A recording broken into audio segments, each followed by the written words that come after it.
It's Ashlee with two E's from 93.7 The B. I am here with my friend Amber Mostyn from 1-800-Truckwreck. What's going on, Amber? Hey, Ashlee. It's so good to see you. I know. And we're here in July when Yes. it is the Black Indigenous People of Color Mental Health Awareness Month. Right. And we're here to talk about this topic. Why is it so important to you? Can you share your story related to it? I will, Ashlee. This topic is very important to me because my husband died by suicide almost 4 years ago now. And so that thrust this issue into our families' lives, into our law firm lives, and just made us very aware of the issues around mental health and how important it is not only to take care of your mental health, but to be able to recognize it and to help others. Yeah. And thinking about everything going on just in society, adding to that. Yeah. I mean, we hear all kinds of crazy stories in the news right now. I just think everybody has just been pushed to their limits right now. And that's why it's even more important for us to all focus on what it really means to take care of your mental health. We have a lot of information out there about what it means to take care of your physical health, but not a lot of discussion about what real mental health is.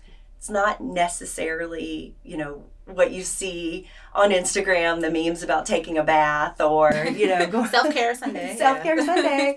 A bottle of wine is not the best way to take care of your mental health. And I think it's really important that we talk about ways that really help folks truly.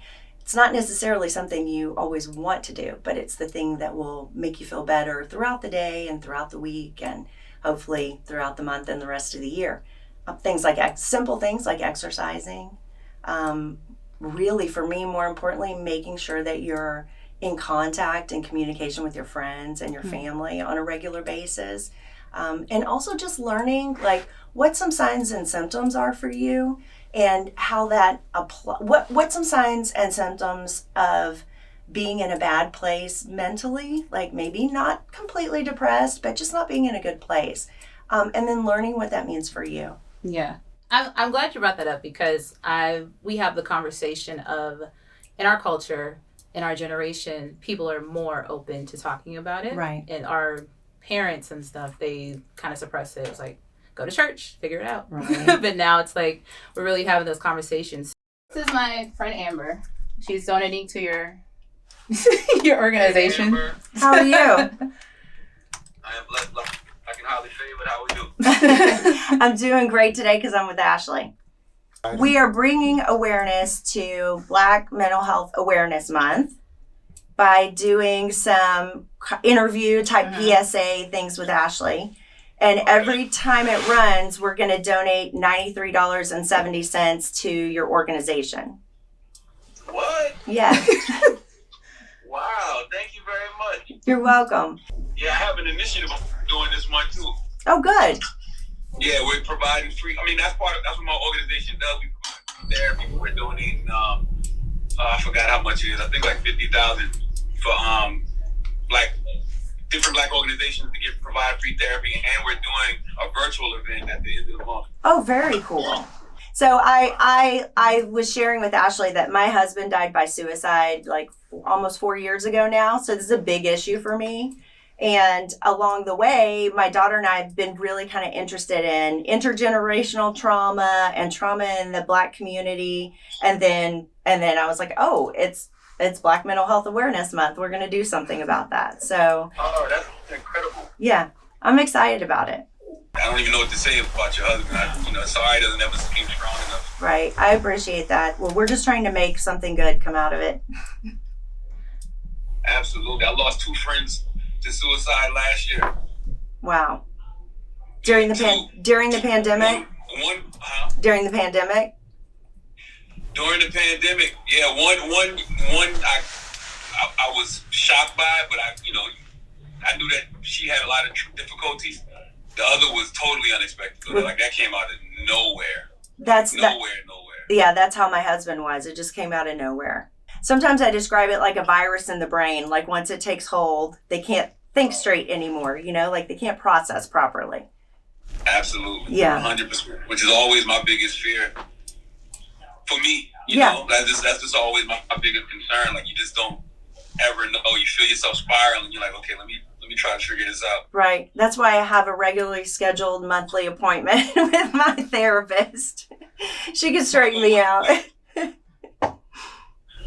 go once a week. Yeah. Oh, do you? Good. Sometimes I need that. Yeah, that's for sure. Thank you very much, Amber. I really appreciate that. You're welcome, Charlemagne. Thank you for talking about it. Absolutely. Thank you. Well, Amber, you've talked about your law firm and taking care of your law firm family. Right. So what is different now? What do you do with them? Well, when we just, number one, talk about, first of all, just, specifically what happened to Steve, what we know about it. I talk a lot about like what I am going through or went through, the therapy and treatment I went to and my kids went to. But also we talk about it as a law firm family. Like if you are, like I said, the legal business can be very high stress. Yeah. We've got a lot on the line. We're taking care of other people's problems and we want to do that well, right? We want to really take care of that for them. So one thing we talk about in the firm is that it's okay to not be okay, right? Like if you're going through something, that's going to be okay with us. And the better thing to do for your mental health is to come and talk to somebody about it. And if you don't want to talk to us, go find a therapist. We have many meetings at the law firm about here's how you find therapists in our insurance group. Here's how you find therapists who aren't in insurance groups. Here's how you find free therapists. Here's all the ways you can find treatment. Here's this one online, So we talk about that a lot. And we also just talk about the fact that, hey, powering through it is not going to be the best thing for you in the long run. Most importantly to us as a law firm, it's not going to be the best thing for our clients. Yeah. So if you're struggling, you need to reach out and get that help. Just like if you were having heart problems, you're going to go talk to your cardiologist. Just like if you broke your foot, you're going to go see an orthopedic. And the employees can understand that because that's what we talk to our clients about. If you're hurting, you need to go get treatment. And so, adding this element to it or adding that overlay of this is another kind of treatment and it's okay to not be okay. Yeah. It's okay if that's not hitting on all cylinders for you. Let's go get treatment. I tell people it's like getting a massage, right? Not necessarily one that feels good, like the massage that gets down in there in your muscles and, maybe kind of hurts at the time, but in a couple days you're going to feel better. That's what therapy's like. And that's what you need to do for your mental health. Exactly. It's like a natural reset for your mind. Yes. And, along the way, the more you go to therapy, a couple months, a couple years later, you may start to notice, oh, I see myself doing that now. I get what they're saying now. Okay. How do I get ahead of this next time? Now, we mentioned before, you do work with Mostyn Law. It's your law firm and 1-800-Truckwreck. So do you see a lot of mental health issues weigh on Truckwreck clients that you have? I do. I mean, as you can imagine, some accidents, some wrecks cause really horrible injuries and really horrible mental health issues like post-traumatic stress, and especially if you've lost someone or you've had a catastrophic injury, there's so many issues around mental health that need to be addressed. And I encourage all of my clients to get mental health services if they feel like they need it. Yeah. And especially when I work with children, I make sure to ask a lot of questions about how they're sleeping. Are they having nightmares? Are there things that they used to do that they don't want to do anymore? Because I think it's really easy to think kids are really flexible and valuable and they get over things, especially when they're not hurt physically as much as adults are. Or as seriously as adults are. We see that a lot in car wrecks. You'll have a child in the car with an adult, and the adult will get hurt. Our bodies aren't so easily healed. Yeah. They're easy to break and not so easily healed, but kids don't. And so a lot of times people forget that it's pretty traumatic for a kid to be involved in an accident. It really messes with their sense of security. I always encourage my clients to seek mental health treatment if they're experiencing any of the signs and symptoms, and we talk to them about what they are. I will tell you that really, it's one reason why I wanted to talk about mental health awareness, and especially in July when it's Black Mental Health Awareness Month, because even though we know, okay, this, sleeping a lot is a sign of depression, or avoidance is a sign of anxiety, that doesn't mean you necessarily will apply that to yourself unless someone else is asking. And it also doesn't mean that you might see it in yourself unless someone else is asking and talking to you about ways that might manifest itself. So Amber, you talked about mental health and wellness in your family. How did that come about? Well, so almost 4 years ago now, my husband, Steve, who I practice law with, he died by suicide. And it came really out of the blue. We'd all been working very hard, but we're used to that part of it. And it just got to a point where he was really retreating. And the whole process happened over no more than 2 months.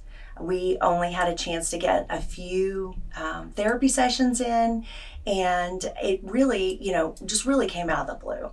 So for me, it's been really important to talk to folks about what to look out for, and that you really can't be too nosy, right? You can't care too much about someone to say, hey, I noticed that you canceled this meeting that we had today, and then you canceled the rescheduled meeting, and what's going on, right?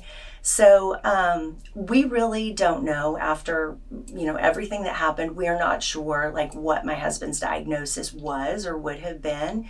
So I really don't know how to prevent what happened to him other than to tell folks it's important to, ask questions and tell someone when you're concerned about them. Yeah.